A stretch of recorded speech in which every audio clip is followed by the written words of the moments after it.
ప్రతిదానికి ఒక మనీ ఆపాదించి సే మేము సెలెక్టెడ్ అయిన క్యాండిడేట్స్ సక్సెస్ఫుల్ ఉన్న క్యాండిడేట్స్ని మేము 3,00,00,000 ఇచ్చి కొనుక్కున్నాం, 30,00,00,000 ఇచ్చి కొనుక్కున్నాం అనడం కరెక్ట్ కాదండి.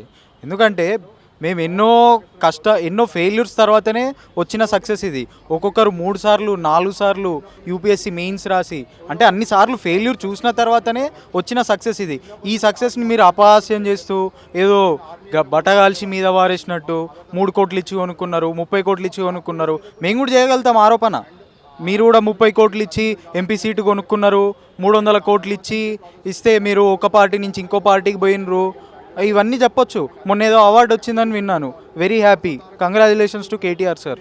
వాళ్ళు కూడా ఇలానే కొనుక్కుంటేనే వచ్చిందా సార్? అన్నీ కొనుక్కుంటే రావు sir. We use to look up to you.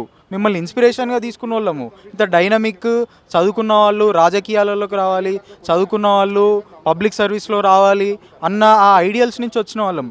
మీరు రాజకీయాలు ప్రోగ్రెసివ్ వాటిపైన పెట్టండి. హెల్త్, ఎడ్యుకేషన్, శానిటేషన్ ఎన్నో ఉన్నాయి. మీరు మా ఇదేంది షోల్డర్స్ మీద గన్ పెట్టి వాళ్ళని కాల్చాలని చూడకండి. మీరు రాజకీయంగా తేల్చుకోండి. మాకు మీరెంత దూరమో వాళ్ళు అంతే దూరం. మేము గవర్నమెంట్ ఆఫ్ తెలంగాణకి సర్వెంట్స్ కావాలని వచ్చిన వాళ్ళం, కానీ మేము కాంగ్రెస్ పార్టీకి కానీ, బీఆర్ఎస్కి కానీ, బీజేపీకి కానీ మేము ఎగ్జామ్ రాయలేదు. మేము గవర్నమెంట్కి రాసినాం, టీజీపీఎస్సీకి రాసినాం. సో వాళ్ళు కూడా మా రెస్క్యూకి రావాలి. వాళ్ళ శాంక్టిటీ ఆఫ్ ఎగ్జామ్ వాళ్ళు ప్రూవ్ చేసుకోవాలి. శాంక్టిటీ ఆఫ్ మేమెంత మంచిగా రాసినామో, మేమెంత కష్టపడ్డామో అని చెప్పుకునే బాధ్యత మాకెంత ఉందో, మేము కరెక్ట్గా పెట్టినామన్న అది కూడా వాళ్ళ పైన ఉంది. సో అది నెక్స్ట్ ప్లాన్ అంటే మేము రిట్ అపీల్ చేయదలుచుకున్నామండి.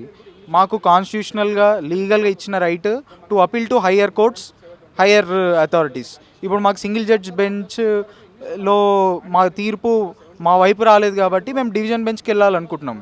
సో దాన్ని కూడా మాకు ఒక లీగల్ రైట్. సరే, ఎవరో మాట్లాడిందంటే చదువుకున్న వాళ్ళు, దాసోజు శ్రవణ్ గారు కానీ, ఆర్ఎస్పీ గారు కానీ, మీరు అప్పీల్కి వెళ్తే తెలంగాణ విద్యార్థులకు అన్యాయం చేసిన వాళ్ళు అంటే ఇప్పుడు మాకు అన్యాయం జరగట్లేదా అండి? మేము కూడా part of that group. We are also part of that group. ఇవాళ మేము సక్సెస్ అయి ఉండొచ్చు, రేపు వాళ్ళలో ఉంటారు.